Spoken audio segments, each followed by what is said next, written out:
दिल्ली में चिराग की पार्टी की बैठक इस वक्त जारी है। एलजेपीआर की अहम बैठक चल रही है। केंद्रीय संसदीय बोर्ड की ये बैठक हो रही है। सीट शेयरिंग के बाद रणनीति पर अब चर्चा हो रही है। पार्टी नेता के साथ आगामी रणनीति पर भी चर्चा हो रही है। बड़ी खबर इस वक्त की आपको दे रहे हैं। तो दिल्ली में चिराग पासवान की पार्टी की बैठक यहां पर चल रही है।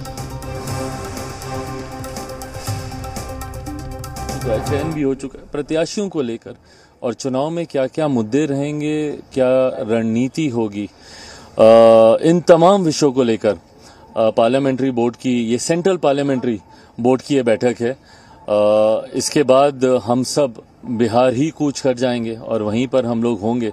तो उससे पहले पार्लियामेंट्री बोर्ड की सेंट्रल पार्लियामेंट्री बोर्ड की बैठक से कई ऐसे प्रस्ताव हैं जिनका पारित होना ज़रूरी है। कई ऐसे फैसले हैं जो लिए जाने ज़रूरी हैं। पहले फेज़ में जमुई लोकसभा का भी चुनाव है, तो उसको लेकर भी जल्द ही मुझे लगता है 4-5 दिन के भीतर ही सूची सामने आ जाएगी।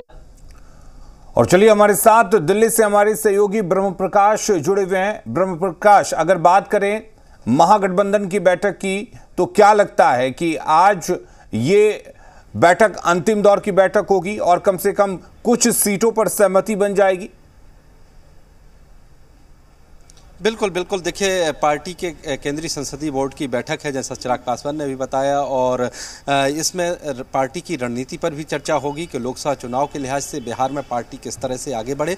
और दूसरा, जो 5 सीटें एनडीए में सीट बंटवारे के तहत जो पार्टी को 5 सीटें मिली हैं लोकसभा की, जिन 5 सीटों पर पार्टी को कैंडिडेट तय करना है, उसको लेकर भी आज पार्टी में मंथन होगा। इसमें हाजीपुर है, जमुई है और बाकी की 3 और सीटें हैं। तो 5 सीटों पर कैंडिडेट का सिलेक्शन, उनके नामों की घोषणा, और इसके साथ ही पार्टी चुनाव में किस रणनीति के साथ आगे बढ़े, उसको लेकर भी मंथन होगा। क्योंकि देखिए, आज पहले चरण के लिए आज नोटिफिकेशन जारी हो गया है और नामांकन आज से शुरू हो गया है, जिन जिन सीटों पर पहले फेज में पोल होना है। तो उस लिहाज से भी पार्टी चर्चा कर रही है, अपनी रणनीति बना रही है। क्योंकि देखिए, तमाम पार्टियां, चाहे अपोजिशन की पार्टियां हों, अपनी तैयारी के अंतिम फेज में हैं, क्योंकि चुनाव की बिगुल बज चुका है। आज से नामांकन शुरू हो चुका है और एलजेपीआर भी आज माना जा रहा है कि आज की बैठक के बाद अपने लोकसभा सीटों पर नामों को तय कर देगी, उनकी सूची घोषित कर देगी, और इसके बाद पार्टी के सारे नेता जो है बिहार में चुनाव प्रचार में जुट जाएंगे। जी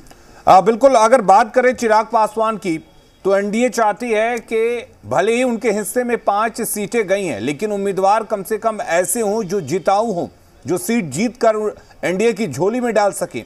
तो क्या लगता है, चिराग पासवान पुराने सहयोगियों पर एक बार फिर से विश्वास कर पाएंगे?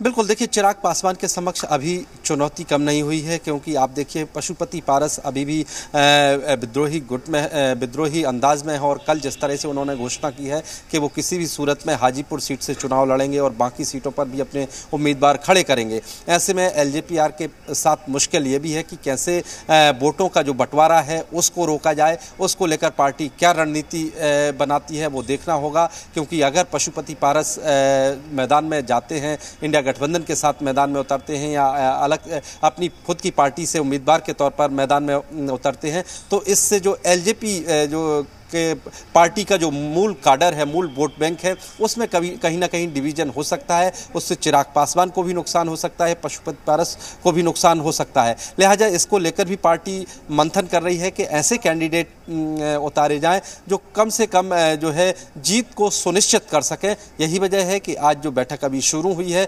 इसमें जैसे चिराग पासवान ने कुछ देर पहले बताया कि हम तमाम तरह के